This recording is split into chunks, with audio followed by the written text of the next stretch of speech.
So the director of RoboCop and Starship Trooper made a movie about French horny nuns. There was more than one Starship Trooper, Michael. I feel like that's not the relevant part of this. Starship Troopers. Oh, okay. Yes. Also Basic Instinct and Showgirls, which I think is relevant. So The point is, if that basic statement doesn't sell you on this, I don't know what to tell you.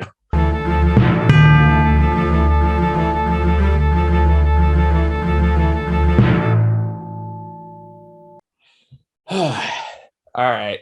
So this is one of those weird movies you text me about in the middle of the night and just go, dude. This is one of those like Benedetta came out. This is one of those rare cases where I already knew about this movie before you texted me. So we used to like, do you want to watch it? Kind of like, crazy. Yeah, I do. I fucking do. No, it's just this thing where like I've known about this movie for months and I've been waiting for it to come out. And apparently, like I've been seeing people post reviews for it, and I've avoided reading those reviews. And I've been like, where do I find a copy? Of course, they pirated it, but they pirated it so prematurely that it didn't even have subtitles. Which is kind of a problem since the whole movie's in French. I'm glad I waited because there's a lot of actually really good dialogue in this movie. So like, okay, I feel like we should say early on that it is entirely possible. Like, this is one of the movies where I really respect how little of a fuck it gives about the peanut gallery, so to speak, because it is very easy to look at this movie and focus on the more lascivious elements and be like, making nun sex puns and like, which is fun. Let's be real. Yeah, we're having a good time with that. But at the same time, this is a movie that's like, and remember at the beginning, I was like, I just don't know why he made a French movie. And then partway through, I was like, okay, yeah, no, this makes sense. Because it's only like, you wouldn't be able to make a movie with such casual sex and nudity in America, especially one that does the things that this does in its critiques of the church. Yeah, there's some scenes in this movie that just straight up border on softcore porn. Just gleefully blasphemous in a lot of ways. We'll talk about that because you made a prediction early on that turned out dead on the money, and you made it like very facetiously, like you didn't like. There's no way it's gonna happen. Yeah, I don't want to give away it. We'll get into talk about spoilers. No, we'll get to it, but no. But the thing about it is that it there is something about this movie where it, in not giving a shit about worrying about what people who are going to go to it just for the sex are going to think. It surprisingly manages to be a lot more kind of candid and open about the sex. Like it really doesn't care, and at the same time there is a very like potent anti-authoritarian parable inside of this. Like this has a lot in common with like the closet lesbian tragedies that is kind of just this trope of a film, but is an important trope that deserves to be, it's a story that deserves to be told because queer people are still oppressed and they still have to fight for their right to exist. And this movie is a story of that against the corruption and like just malignance of the church. And it's really interesting. Yeah, I mean, this is a director that's known for like their scathing satirical commentary on like capitalism, authoritarianism, or propaganda and all that stuff. And all that kind of comes into play here as basically just all about just Catholic capitalism propaganda. And just how deeply embedded into like these religious practices, the point where the actual messages of Jesus in the Bible are very overtly overshadowed. So sorry, go on. Was when they established that pretty early on, when like this is not giving anything away. When they bring Benedetta to the nunnery in the first place, and the head nun, I forget the proper term. Mother Reverend. Mother Reverend is just like, all right, what's a dowry? It's like, well, she was very like that's a good story. I hear that story all the time. How much are you gonna give us? Yes. No, it's very much like you got to pay to be here. Yeah. And it makes a point that later on, they make a joke about it, like not that much later on, but they like when she's older and her father's older, they meant it's like the Mother Reverend mentions that, a rich man doesn't get into heaven. Yeah. And her father is like, well, you've made plenty sure that I'll get in then. Like, I want to mention that I was a little concerned, just, because Verhoeven doesn't make that many movies that often, and dude is 83. Yeah. He is an old man, but I was so pleasantly surprised by just how good this ended up being. Like, it is not pointless. There's a lot of really evocative symbolism and imagery and just general concepts in this movie, and the way that he makes the story go as it progresses is just so gleefully like does not give a shit about what the church might think. And I was just gonna say that because like that might be I'm actually to his benefit that he's getting older, because you can just tell with every ounce of like cynicism against the church in this film that he just does not care. He does not give a shit what the Catholic Church is going to say or think about this. He doesn't care what anybody's going to say about this. Or it's like, no, fuck all you people. No, it was really, really a pleasant surprise to see him still very much at the top of his game. Yeah, like this is easily one of his best movies. It deserves to, it's not going to be like a sci-fi classic, because I think sci-fi needs more of a touch than like that. Yeah. But this is kind of a weirdly unique movie. Yeah. It has that because at least for like the first half of it, it's not really much of a drama. Like you and I are expecting like what we typically get out of like foreign films made by auteur directors, which is very self-serious, very apropos, very dark and melodramatic dramas. And this one like is kind of a comedy for like the first half. It has all of that, but it's weirdly tongue-in-cheek as well. Yeah, like it's very self-aware. It knows exactly what it is. Yeah. Like it's because it doesn't hide the fact like, these two nuns are just horny as shit for each other, and they're barely hiding it. I'm really curious as to what the actual original story was, because apparently it's even crazier. I would not doubt that. This is based on a true thing that happened, where this woman basically claimed to have visions from Christ and essentially took over this church, and was also having a lesbian relationship with one of the other nuns. And fucking good for her. In more ways than one, as it would turn out later. But and the way that the movie progresses, it stays interesting, and the escalation is appropriate. And there's one scene that's like in Act 3 of the movie that was a little upsetting. It without giving too much away, it has to do with torture. But that was really intense. But the whole movie is just acted really well, and just consistently has a great sense of humor, and consistently undercuts a lot of like what you think might be the truth in the movie. Yeah, it really kind of leaves it ambiguous in terms of what's actually happening. Up to the audience interpretation, really. Not really either way, but you definitely know that Benedetta absolutely believes what's going on. And honestly, I think that personally, my interpretation is that it's pretty definitive what it says is going on by the end, and I think part of that is in the nature of the movie and what he's trying to do with it. A lot of the movie just seems specifically designed to piss off religious people. I mean, it doesn't take much, let's be fair. But come on, this went like all the way.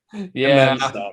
So, but yeah, all of this being said, we were thoroughly entertained. Thoroughly entertained the whole way through. I was grinning half the time. I know it was a part just movie halfway, and I was like, I have no idea what's going to happen. This is awesome. I was just going to say that. Yeah. It's not predictable. No, it has Merovingian. I haven't seen him in a long time, so that was kind of nice. We got to see the Merovingian. We got to see the woman who is also the Reverend Mother in of the Bene Gesserit from Dune. Right, I keep forgetting that was her. It was funny because when she first gets admitted to the nunnery, I remember when the Reverend Mother is trying to like tell her to listen to her and like instruct her to do things. In my head, I just heard, "Your father bade you obey me." I was making little Dune references in my head half the time, but yeah, it's a great movie. It's very unique.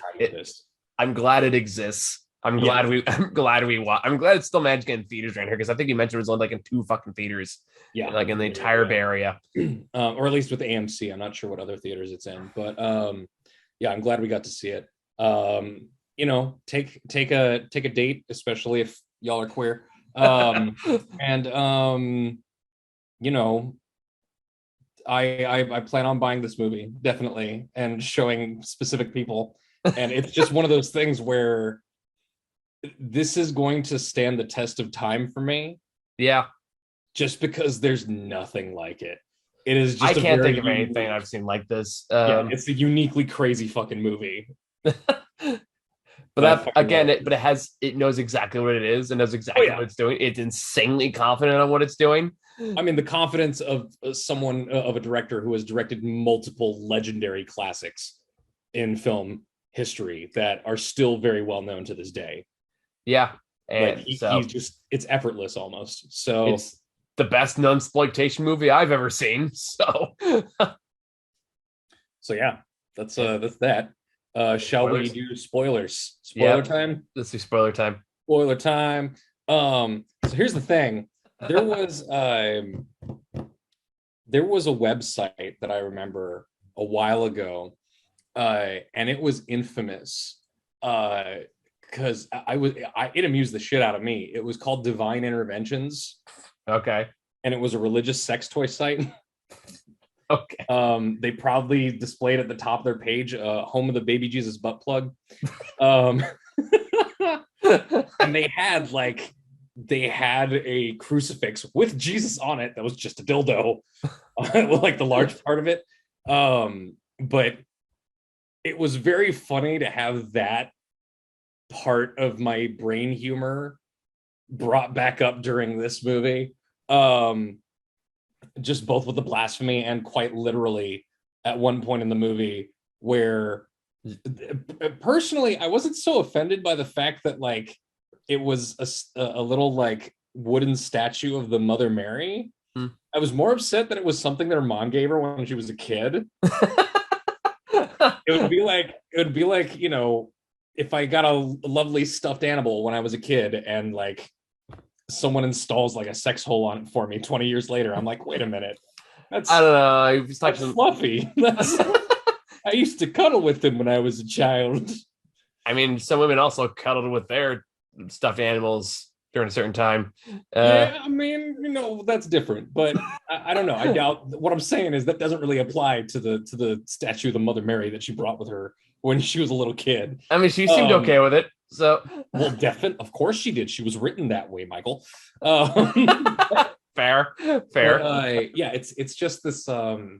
It was one of those things where it was like, yeah, what if? And I remember way early on when they first pulled it out from the drawer. Yeah, and I was like, oh, it's back. If they stick that up a vagina, this movie just reaches a whole other level. And literally like half an hour later, she whittled it into a dildo, and I was like, oh, Michael. you and I both freaked out because I was like, oh. I was like, holy shit, they're doing it. Like, where is this going? And it goes exactly where you think it does. Into the puss. That's the Father, Son, and the Holy Oh man, but the crazy thing is that like this is one of those movies where like it really does not give a fuck. I'm shocked that this like does this have an R rating? I think it does, yeah. That's amazing to me. Because there is like literal full frontal nudity, like sitting there open-legged masturbation in this. Yeah, like I said, like there's some parts that straight up border on like just softcore porn at some point. It is really intensely shameless with its sexuality, which like, makes sense to me as you know why he made it in France, like I said. But like when Benedetta just openly masturbating to just looking at her tits. And it's really interesting to me. This is part of why I love fucking European movies, because they're willing to go crazy with the psychosexual shit. Like you can I would love to see what would happen with Black Swan if it was made in fucking France. Can you imagine that? But they can really go, you know, all in on that shit. And I appreciate that kind of freedom for a filmmaker. Not for them to just straight up, you know, make you know, artless softcore porn or something, but yeah, I would say that the sex in this movie served a purpose. And yeah, it did. I still think there is something kind of revolutionary and punk rock about having just you know queer sex on screen. Yeah, for sure. That openly, that just proudly, and like the fact that it's such an act of rebellion within the film against the church and within just the world of cinema and all that, and as a just as an act of filmmaking, it kind of works on multiple levels, and I really appreciate that. Sure. You know, the whole long-standing issue with how Americans have such a problem with a fucking tit, but you can blow 30 people's heads off and they'll just be like, yeah, like it's even like when the Merovingian comes in looking for blood, basically, to call Benedetta a fraud, he doesn't even really give a shit about like the whole cutting your own head with a like a piece of glass or anything like that. No, he only cares about the Virgin Mary dildo. Yeah. And like that's it. That's all he needs. Is all he cares about. It's like, I don't care that you trick these people into like committing suicide or this or that. I only care that you fucked another woman. I mean, that's the thing about it is that it is weirdly also in line with the puritanical nature of, you know, what the church did, where you are supposed to suffer, and that is how totally you on brand. Yeah. But I also appreciated how, you know, before she full on gets into the role that she has, she is having essentially erotic visions of Jesus.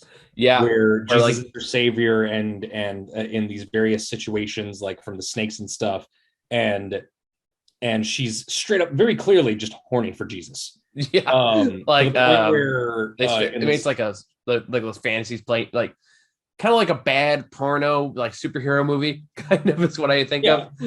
Which honestly makes sense if you just imagine it from the mindset of a fucking like sexually impressed, sexually, like some woman who's been in a nunnery since she was a fucking kid and has never experienced any kind of sex stuff, and is Jesus's bride and is fully devout, and like is having weird sex thoughts, but this is what they translate into a weird form of like purity and exclusive devotion to Jesus. Yep. But I also found it very weird how so this is the big thing I wanted to talk about was how the movie essentially says that the church is wrong. Yeah. And that Benedetta was technically right. And that the visions that she was getting, which were apparently true in the canon of the film,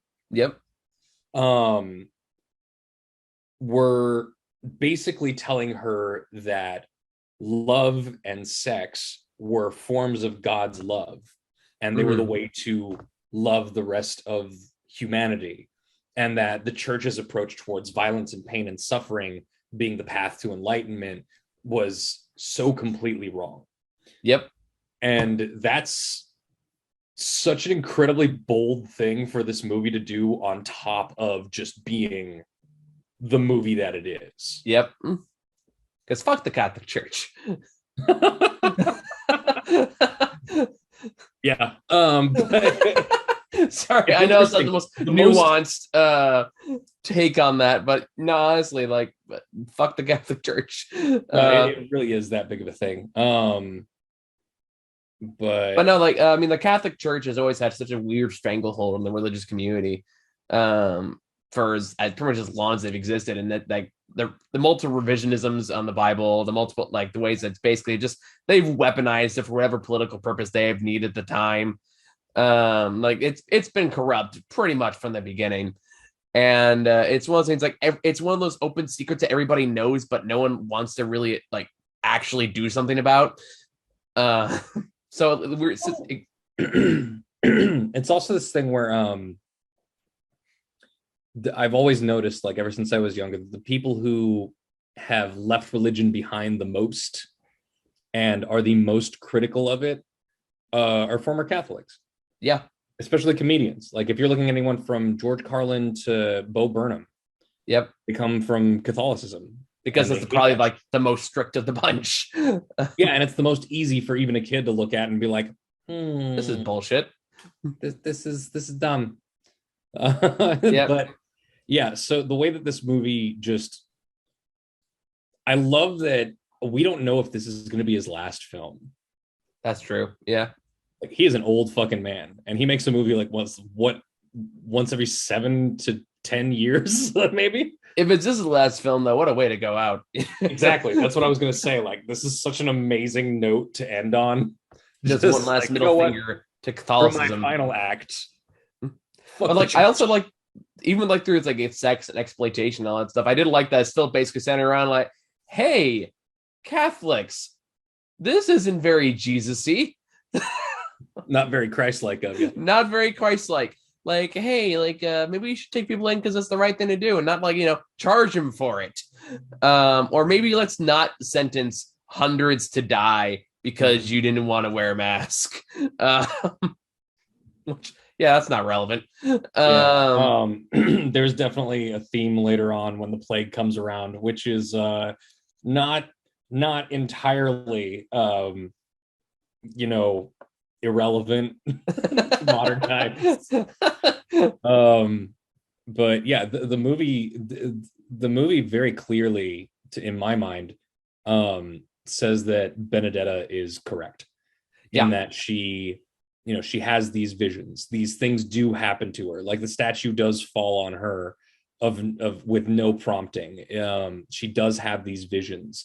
She does actually talk to God and Jesus. She does actually have this voice that she's possessed by sometimes, and God speaks through her, down to the point of she actually dies. Yeah, well, it feels like it's very explicitly trying to say, like, no, she is this church's version of Jesus. Yeah, she's all intents and purposes much a real saint. Which is, again, was why her presence and her voice definitely expresses the hypocrisy of Catholicism, which feels like the overall point. You're right down to, like, her girlfriend betraying her, like straight up Judas. Yeah. And although, let's be real, the impetus for the betrayal was a bit stronger than a few pieces of gold. Yeah, that whole sequence was rough. Yeah, the acting in this movie is really good, and it is. That part was hard to watch. Good in that scene, and that part was rough. That part was hard to sit through. Yeah. So there is if somehow you've watched this far and don't care about spoilers and have not seen the movie yet, there is a scene of sexual torture in the movie that probably goes on a little longer than it needs to. Yeah. And is pretty upsetting. It's pretty simple in what it is, but it's pretty upsetting. Upsetting it to us, I can only imagine how upsetting it would be to somebody with an actual vagina. So I dare not even try for that. But outside of that, great movie. I mean, even now you can make the argument that it's definitely trying to exemplify the power that men have over women. Well, also just the sheer fucking anti-fact, like, and it's like, yes, they were technically correct with their accusations, but the fact that they weren't going to accept anything but their version of the truth from her. Yeah. I mean, it goes right back to, the modern issues with torture. The fact that if you torture someone, they will be willing to say whatever you want them to just to make it stop. Yeah. And it goes back to just because you're correct doesn't mean you're right. Yeah. Yeah. So, this movie is not a silly, stupid movie. It's not simple or shallow. It's not there just to titillate and shock. It has some very real things to say underneath it. And within that, I think much more than just some religious allegory or or exploitation film, it is a very potent story of queer identity in an oppressive space. Yeah. And I really just I love the way that all of these elements are brought together in this movie. I fucking love this movie. It's so a really good movie. And in the middle of being so good, it being so much fun to watch. Like, he knows how to make a funny movie. He knows how to make an entertaining movie, and I fucking applaud him because this is a major achievement. I will say, watching this movie on Wednesday and then on Tuesday, and then watching Encanto on Wednesday was the weirdest fucking. How was Encanto? It was actually pretty good. Right, cool. It's honestly probably my favorite Disney movie in the last few years. So, nice. Okay. Yeah, actually just something different. And it has like a more modernized version of like how families stick together. But it's like, hey, your family's kind of fucked up. Learn how to work through it. Right, be better. And I kind of appreciate. Maybe I'll watch it. Yeah, I recommend. It's pretty good. Right. But yeah, it's a good week for movies, depending on what you're looking for. Yeah, something for everybody. So at this point, I don't really give a shit about House of Gucci enough to track it down. I've heard mixed reviews. There are people who are like, this is Ridley Scott's best movie in years. And like, these seem to be the same people that think The Last Duel was really amazing from start to finish, though. And I've seen plenty of reviews that are just like, this was fucking self-indulgent garbage. So it feels more apropos of Ridley Scott nowadays. Yeah, I wouldn't be surprised if it's about on par with like The Last Duel or something. So especially Ridley Scott's reaction to the fact that the Gucci family is not a big fan of it. Wait, what? Oh, you didn't hear about that? No. The actual Gucci family is not too happy with how they're portrayed in the film, and Ridley Scott's reaction was basically like, "Hey, I got Al Pacino to play one of you guys, and like Jared Leto's in there too, so you should be grateful." Wow. Yeah. The fact that he doesn't straight up put Lady Gaga at the top of that list just shows how out of touch he is. I'm paraphrasing. It was a while ago, so I don't remember the top of my head. I don't know. But I'm just saying, Queen forever. She's the only reason I might see this, but I didn't even see A Star Is Born for her. So Starborn's actually good. Yeah, I know. That's what I'm saying. I didn't even see a movie that is basically universally agreed upon to be really good that stars her. So this one, I'm probably not gonna go see it just because of her. So the point is, we're probably not gonna go watch it. But we will see West Side Story. That's gonna be me and Matt next week. I'm good, thank you. It's okay. Matt's our music guy. I've done my musical for the year. I'm out. Wait, which one was it you did? Our top 2 worst movies of the year. Oh god. Words feel. All right, man. Jesus Christ. Yeah, I think we're done. So we're good. Thank you guys for watching. See y'all later. Peace.